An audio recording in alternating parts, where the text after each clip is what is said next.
तो बच्चों आज हम स्टार्ट करने वाले हैं कक्षा 10 का पहला ही चैप्टर, जो इसका नाम है वास्तविक संख्याएं।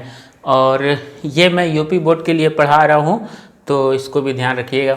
तो देखिए कि कक्षा 10 वास्तविक संख्याएं, ये है आपका बिल्कुल पहला ही चैप्टर, पाठ नंबर जिसको कि 1 बोलेंगे। ठीक है बच्चों, तो इन वास्तविक संख्याओं को पढ़ने से पहले हमको ये समझना होगा कि आखिर ये वास्तविक संख्याएं होती क्या हैं।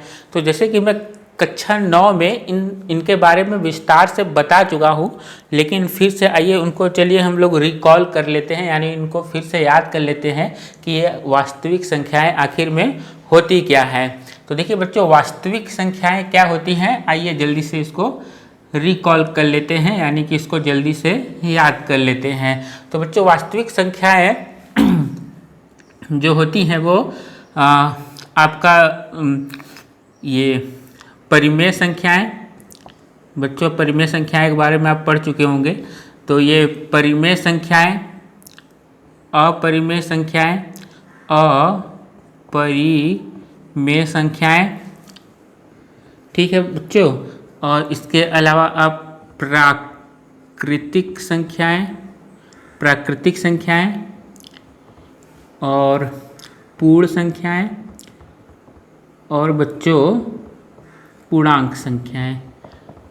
ठीक है बच्चों, तो इन्हीं के कलेक्शन को, यानी इसी के समूह को ही क्या कहा जाता है बच्चों, वास्तविक संख्या, यानी परिमेय, अपरिमेय, प्राकृतिक, पूर्ण और पूर्णांक संख्याओं के संग्रह को ही क्या कहा जाता है बच्चों, वास्तविक संख्याएं कहा जाता है। तो आइए एक बार इसको हम लोग संख्या नंबर पे, यानी कि ये नंबर लाइन पर इसको देख लेते हैं, संख्या रेखा पर।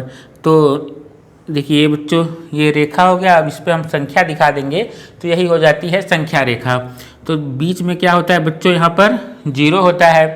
ठीक है बच्चों, क्या होता है, 0 होता है। फिर इस तरफ क्या होता है बच्चों, इधर धन पूर्णांक होते हैं, अभी बताता हूँ, 1 2 3 और 4। इसी तरह इधर आ जाइए आप, तो -1 -2 -3, और ये कहाँ तक जाता है, इन्फिनिटी तक। और इसी तरीके से ये भी आपका अनंत तक जाता है बच्चों।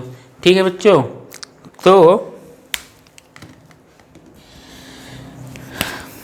इन संख्याओं को, जो कि क्या है बच्चों, ये संख्याएं जो हैं, जो धनात्मक होती हैं और 0 के बाद इस इधर की तरफ होती हैं, इन्हीं को क्या बोला जाता है बच्चों, प्राकृतिक संख्याएं। क्या बोला जाता है, प्राकृतिक संख्याएं बोला जाता है। ठीक है बच्चों, इन प्राकृतिक संख्याओं के साथ अगर 0 को भी ले लिया जाए, ठीक है बच्चों, इन प्राकृतिक संख्याओं के साथ, देखिए प्राकृतिक संख्याओं में 0 नहीं आता है, लेकिन अगर इन प्राकृतिक संख्याओं के साथ 0 को भी मिला लिया जाए तो इसे ही क्या कहा जाता है बच्चों, पूर्ण संख्या कहा जाता है। क्या कहा जाता है, पूर्ण संख्या कहा जाता है।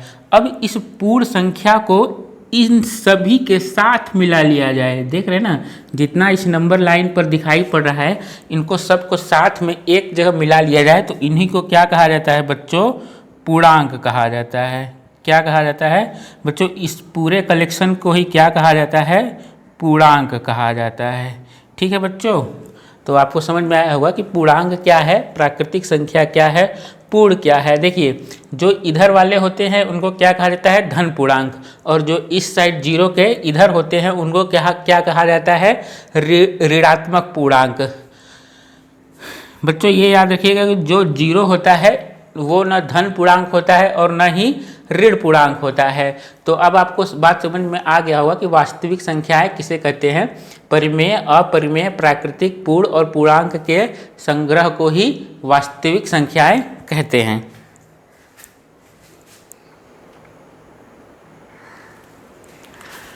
बच्चों आइए देखते हैं इस चैप्टर का जो सबसे पहला टॉपिक है वो क्या है। सबसे पहला जो टॉपिक है, यूक्लिड विभाजन प्रमेय। क्या ये क्या है, आइए इसको समझते हैं। तो नाम से बहुत ही खतरनाक लग रहा है, लेकिन ऐसा कुछ है नहीं, अभी 2 मिनट में बातें क्लियर हो जाएंगी। तो आइए देखते हैं कि इसकी परिभाषा क्या है, अगर एग्जाम में आता है तो आपको लिखना कैसे है वो देख लीजिए, अभी इसके बाद मैं समझाऊंगा इसको। 2 धनात्मक पूर्णांक a और b दिए रहने पर ऐसी अद्वितीय पूर्ण संख्याएं Q और R विद्यमान है कि A equal to B Q plus R, जहां पर R जो है, अभी ये बताएंगे कि R क्या होता है। तो जो R है वो क्या होना चाहिए, ग्रेटर देन और इक्वल टू 0 और लेस देन B। ठीक है, तो ये क्या है, अभी आपको बात समझ में नहीं आई होगी, तो आइए चलिए इसको अब अच्छे से समझते हैं। तो पहला ही क्या है बच्चों, यूक्लिड विभाजन प्रमेय। आइए इसको अब अच्छे से समझते हैं ध्यान से। तो बच्चे देखिए, यूक्लिड विभाजन प्रमेय का आखिर होता क्या है। तो आपने बच्चों बचपन में भाग देना सीखा होगा, भाग देना। तो आइए हम एक संख्या लेते हैं और उसको भाग देते हैं, फिर हम देखते हैं कि इसको कैसे हम उसमें यूज करते हैं। तो जैसे कोई संख्या हम ले लेते हैं बच्चों, जैसे हम 7 को बच्चों 2 से भाग दे देते हैं। ठीक है, 7 को 2 से भाग देते हैं तो कितनी बार जाएगा बच्चों, 2 तिहाई 6, और यहाँ क्या बच गया बच्चों, 1। तो अगर हम इसको ये एक क्या हो गया बच्चों, इसको क्या बोला जाता है, शेष फल, ये आपको पता होगा। और ये जो आपका बच्चों 3 आया है उसको क्या बोला जाता है, भाग फल। ठीक है बच्चों, और इसको जो ये 7 है उसको क्या बोला जाता है बच्चों, भाज्य बोला जाता है। इसको क्या बोला जाता है, भाज्य। और इस संख्या को जो कि ये कर रहा है इसको क्या बोला जाता है, भाजक। इसको क्या बोला जाता है बच्चों, भाजक। ये आपको पहले से ही कक्षा 3 या 4 में पढ़ाया गया होगा, जो आपको अच्छे से आता भी होगा। ठीक है बच्चों, तो बच्चों इस भागफल को अंग्रेजी में क्या बोला जाता है, क्वोशिएंट बोला जाता है। ठीक है, ये मैं इंग्लिश में क्यों बता रहा हूँ अभी कुछ देर में बताएंगे। देखिए इसको क्या बोला जाता है, भागफल को इंग्लिश में क्या बोला जाता है, क्वोशिएंट, और शेषफल को क्या बोला जाता है, रिमाइंडर। इसी तरह भाज्य को क्या बोला जाता है बच्चों, डिवाइडेड, और इसको क्या बोला जाता है, भाजक को इंग्लिश में क्या बोला जाता है, डिवाइजर। इसको इंग्लिश में बताने के पीछे एक कारण है, मैं क्यों बता रहा हूँ। देखिए इस क्वोशिएंट को हम क्या ले लेते हैं, देखिए Q से स्टार्ट हो रहा है इसलिए इसको ध्यान रखिएगा, इसको Q, और ये रिमाइंडर है और R से स्टार्ट हो रहा है इसलिए हम इसको क्या ले लेंगे बच्चों, R ले लेते हैं। अब आइए समझते हैं। ठीक है बच्चों, तो देखिए अगर मैं भाजक को यहाँ पे क्या ले लूँ, B ले लूँ, और भाज्य को क्या ले लूँ, A ले लूँ। तो देखिए अगर याद करिए जो मैंने अभी परिभाषा लिखवाया था कि 2 धन पूर्णांक कोई A और B लेने पर, ठीक है बच्चों, A और B लेने पर, तो हमने जब A को B से डिवाइड किया, A को B से डिवाइड किया तो मुझे क्वोशिएंट और रिमाइंडर मिल गया। ठीक है, क्वोशिएंट और रिमाइंडर मिल गया। तो देखिए अगर मैं ध्यान से इसको देखिएगा बच्चों, क्या मैं इस पूरे को ऐसे लिख सकता हूँ, देखिए 7 को मैं क्या लिख सकता हूँ, 7 बराबर में ना, इस पूरे भाग को मैं कैसे दूसरे तरीके से लिख सकता हूँ, 7 बराबर में 3 गुणे 2 प्लस R कितना आया, 1 आया। इस पूरे ही भाग को मैं ऐसे लिख सकता हूँ, 7 बराबर में 3 गुणे 2 धन 1। ठीक है बच्चों, तो ये ध्यान दीजिएगा। ठीक है, इसे ही क्या बोला जाता है, इसको भाग को ऐसे लिखने को ही क्या बोला जाता है बच्चों, ऐसे लिखने को ही क्या बोला जाता है, यूक्लिड विभाजन प्रमेय का। ठीक है, इसको इंग्लिश में बोलेंगे यूक्लिड डिवीजन लेमा, ईडीएल ऐसे करके मैं लिख दे रहा हूँ, यूक्लिड डिवीजन लेमा। तो इस पूरे भागफल को हमने कैसे लिख लिया, ऐसे लिख लिया, और ऐसे लिखने को ही क्या बोला जाता है, यूक्लिड डिवीजन लेमा या यूक्लिड विभाजन प्रमेय का। आइए बच्चों आगे समझते हैं कि देखिए ये क्या है आपका B और ये क्या है A। तो इसको हम फॉर्मूले के रूप में लिखेंगे तो क्या हो जाएगा, A बराबर में क्या हो जाएगा, B Q। ठीक है ना, B into Q plus R। ठीक है, प्लस R, जैसे ये क्या है B Q प्लस R। तभी तो हमको ये आपका भाज्य मिलेगा। भाज्य बराबर में क्या होता है, भाज्य बराबर में भाजक गुणे भागफल धन शेषफल, ये आप बचपन से पढ़ते आ रहे हैं। और इसी को क्या बोला जाता है, यूक्लिड विभाजन प्रमेयिका, जहाँ आर क्या होगा बच्चों, जो आर होगा वो greater and equal to the zero, यानी कि आर का मान हमेशा या तो जीरो होगा या तो जीरो से ज़्यादा होगा, और हमेशा ही किससे कम होगा, जो इसका ये है आपका भाजक है, ये हमेशा आर का मान क्या होना चाहिए, भाजक से कम होना चाहिए। जैसे यहाँ एक आ गया और एक जो है क्या है, 2 से कम है, इसीलिए तो हमने भाग करना छोड़ दिया है और हमको जो मिला है वो यही है आपका यूक्लिड विभाजन प्रमेयिका। तो हम आखिर यूक्लिड विभाजन प्रमेयिका क्यों पढ़ रहे हैं, आइए जानते हैं कि इसको पढ़ने का कारण क्या है। देखिए यूक्लिड विभाजन जो प्रमेयिका है, इसका मुख्य कारण है पढ़ने का, इसके द्वारा हमको निकालना है म स। ठीक है बच्चों, हमको इसको पढ़ने से क्या हमको फायदा है, इसको हमको म से निकालने में फ़ायदा होगा। यानी कि कोई 2 संख्याएं दी हैं तो हम यूक्लिड विभाजन प्रमेयिका का प्रयोग करके म स निकालेंगे। तो ठीक है बच्चों, आपको ये यूक्लिड विभाजन प्रमेयिका समझ में आ गया होगा। अब देखते हैं अगला टॉपिक। बच्चों यूक्लिड विभाजन प्रमेयिका में ये जो प्रमेयिका शब्द है, ठीक है बच्चों, ये जो क्या है, प्रमेयिका शब्द है, इसका क्या मतलब होता है ये देखते हैं। देखिए प्रमेयिका का अर्थ होता है कि ऐसा, ये कोई ऐसा सिद्धांत होता है जो पहले से ही क्या हो, प्रूव्ड हो। ठीक है ना, कि पहले से ही क्या हो बच्चों, प्रूव्ड हो, उसी को क्या कहा जाता है, प्रमेयिका कहा जाता है। तो बच्चों देखिए प्रमेयिका क्या होता है, एक सिद्ध किया हुआ कथन होता है और इसे एक अन्य कथन को सिद्ध करने में प्रयोग करते हैं। इसका अर्थ क्या है कि ये ऑलरेडी प्रूव्ड है, ये मतलब जो हमने पढ़ा है यूक्लिड विभाजन प्रमेयिका, ये ऑलरेडी क्या है, प्रूव्ड है, यानी पहले से ही सिद्ध किया हुआ है। उस पर हम सवाल नहीं उठा सकते हैं कि आप क्या हैं, आप जो हैं उसी को हमको अब सत्य मानना पड़ेगा, क्योंकि वो क्या है, वो प्रूव्ड है। ठीक है, वो पहले से ही सिद्ध किया हुआ है और सिद्ध किए हुए कथन से हमका उपयोग करके क्या कर सकते हैं, और दूसरे कथनों को भी सत्य बता सकते हैं। जैसे कि एक एग्जाम्पल के थ्रू मैं बताने की कोशिश करता हूँ। जैसे कि 2 बच्चे हैं, ठीक है, 2 बच्चे हैं और मुझे पता है कि दोनों एक राम है और एक श्याम है मान लीजिए। तो मुझे पता है कि राम और श्याम को दोनों को मिलाकर दोनों के पास 10 रुपये हैं, मुझे इस बात की जानकारी है। और दूसरा मुझे ये पता है कि राम के पास 7 रुपये हैं। तो क्या मैं अगर मुझे प्रूव्ड ये बात तो पता है कि 7 रुपये ये राम के पास है, तो क्या मैं इसकी सहायता से ये नहीं बता पाऊंगा कि श्याम के पास 3 रुपया है। तो वही बात है कि यूक्लिड विभाजन प्रमेयिका जो है वो क्या है कि वो सिद्ध किया हुआ कथन है। पहले से ही हमको पता है कि राम के पास 7 रुपया है, तो हम अपने से दिमाग लगा लेंगे कि हाँ भाई उसके पास 3 रुपया होगा। तो इसी तरीके से ये सिद्ध किया हुआ है और इसका यूज करके हम दूसरों कथनों को भी सत्य बता सकते हैं। कुल मिलाकर उदाहरण आपको समझ में आया होगा।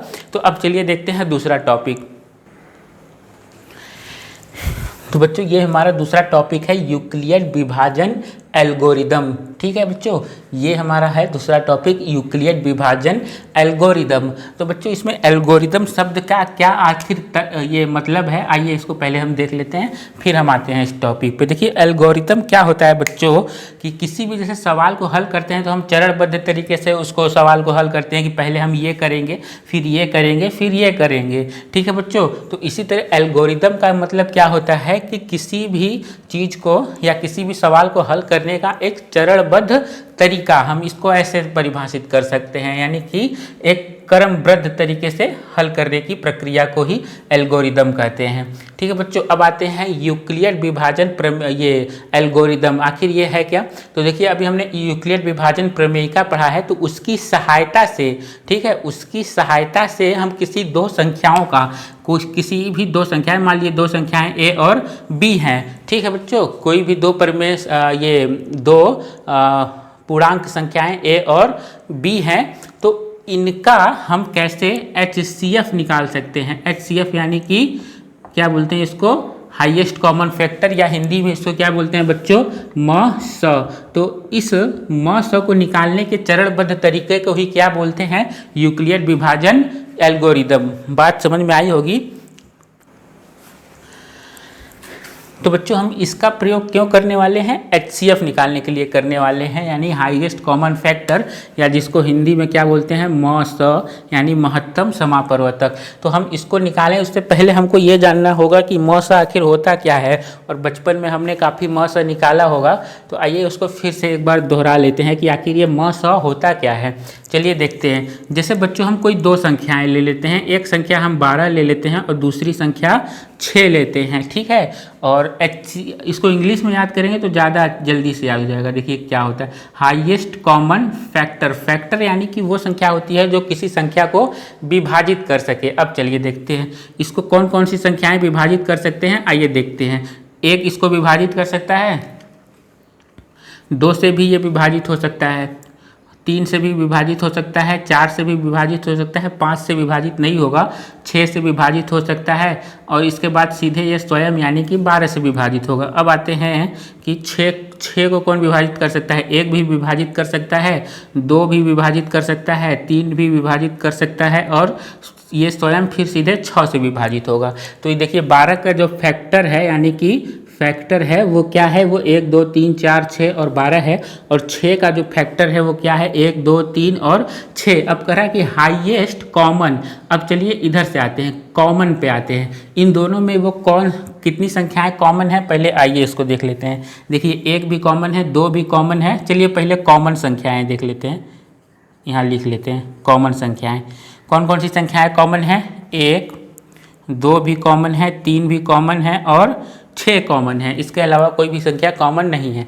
अब आते हैं हाईएस्ट शब्द पे। हाईएस्ट माने सबसे बड़ा, तो सबसे बड़ा इसमें संख्या कौन है बच्चों, 6 है। यानी कि 12 और 6 का हाईएस्ट कॉमन फैक्टर, यानी कि हिंदी में उसको बोले मस, तो क्या है 6 है। यानी कि 6 वह बड़ी से बड़ी संख्या है जो इन दोनों संख्याओं को क्या कर सकती है, विभाजित कर सकती है। यानी मस मतलब क्या होता है, वह बड़ी से बड़ी संख्या जो दिए हुए संख्याओं को विभाजित कर सके। छोटी से छोटी संख्या कौन है, 1 है। अगर ठीक है, और सबसे बड़ी से बड़ी संख्या जो इन दोनों को विभाजित कर सकती है वो कौन है, तो 6 है। 6 के अलावा इन दोनों को और कोई संख्या, वह बड़ी से बड़ी और कोई संख्या नहीं है जो इन दोनों को विभाजित कर सके। तो HCF आपको मस मतलब समझ में आया होगा कि मस क्या होता है। बच्चों आइए इसका प्रयोग करके हम मस निकालना सीखते हैं। पहले हम सीख लेते हैं, फिर आपको मैं इसको लिखना कैसे है वो बता दूंगा, ठीक है बच्चों।